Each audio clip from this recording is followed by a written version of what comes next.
কুয়েতে বিমান চলাচল সীমিত থাকায় ব্যাহত হচ্ছে প্রবাসী বাংলাদেশিদের ঈদ যাত্রা।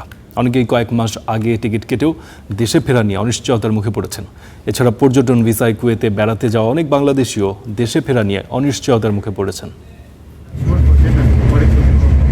ঈদ সামনে রেখে কয়েক মাস আগেই টিকিট কেটে রেখেছিলেন কুয়েতের প্রবাসী বাংলাদেশিরা। পরিকল্পনা ছিল পরিবার পরিজনের সাথে দেশের মাটিতেই তারা ঈদ করবেন, কিন্তু যুদ্ধের উত্তেজনায় ভেস্তে গেছে সেই পরিকল্পনা।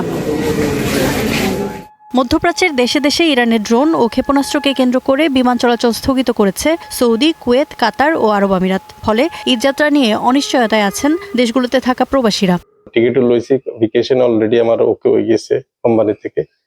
এখন আমি যাইতে পারতেছি না, এয়ারপোর্ট বন্ধ। ঈদের আগে যাওয়ার চেষ্টা ছিল কি, এখন অনিশ্চয়তার মধ্যে পড়ে গেছি।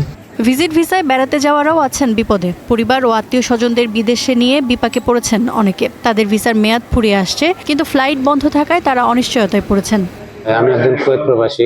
আমি আমার ফ্যামিলি আনছিলাম 3 মাসের ভিজিটে। তো এখন 3 মাস প্রায় শেষের দিকে। তবে ইরান আমেরিকার যুদ্ধের কারণে আপাতত ফ্লাইট বন্ধ আছে।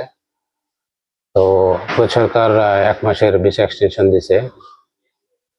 তারপরে এখনো নিশ্চয়তা নাই কবে এই হবে, এটা ওপেন হবে।